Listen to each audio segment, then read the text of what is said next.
महाराज जी, मेरा एक प्रश्न था कि दान किसे कहते हैं? दान लेने और देने योग्य कौन है?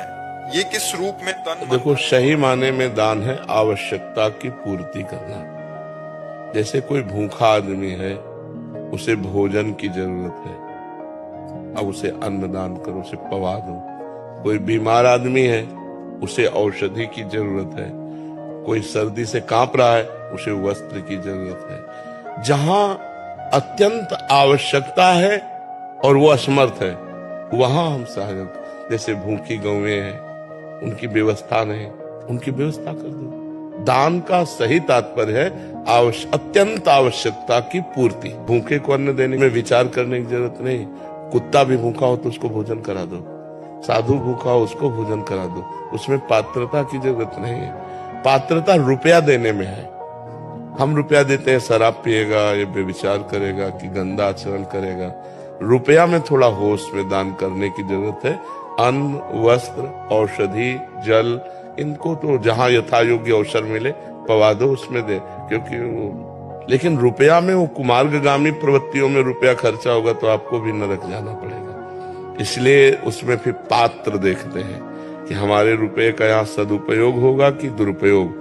अगर लग रहा है सांगोपांग सदुपयोग होगा तो फिर कर देना चाहिए। जैसे कुछ मांग रहा है आपसे संत वेशधारी, एक तो संत मांगेगा नहीं। जो भगवान का निज जन है वो कभी ऐसे नहीं करेगा। ये हम तुम्हें पक्की बात बता देते हैं। भगवान का दास कहलाकर मरण धर्मा शरीरधारियों के सामने हाथ पसारे तो भगवान का दास है क्या? अरे भगवान की दासी है लक्ष्मी जी, और लक्ष्मी पति के हम दास हैं। हमें जो आवश्यकता होगी वो प्रभु देंगे, तुमसे क्या मांगने की जरूरत है? तो भगवान का भक्त या कोई संत या सन्यासी, मुझे तो नहीं लगता जो असलियत में सतमार्ग में चलता है। उसका लक्ष्य तो भगवान है, तत्व ज्ञान है। वो रुपया के लिए, ना औषधि के लिए, ना यात्रा के लिए पैसा मांगेगा नहीं। लेकिन अगर कोई वेशधारी आपसे रुपया मांग रहा है कि हमें तीर्थ यात्रा के लिए या यज्ञ कराने के लिए या इसके, तो आप स्वतंत्र हैं ना कहने में। बिल्कुल डरिएगा नहीं कि हमारा कुछ अहित हो सकता है, कुछ नहीं अहित हो सकता। हमारी श्रद्धा नहीं, हम नहीं देंगे।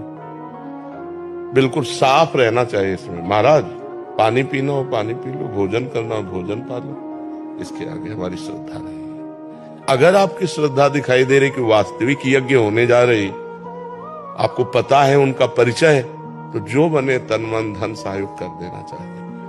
मतलब उसमें जानबूझ करके ही दिया जा सकता है, अनजाने में धन नहीं दिया जा सकता कि हमारे धन का दुरुपयोग होगा तो फिर उसमें सदगति बिगड़ जाएगी।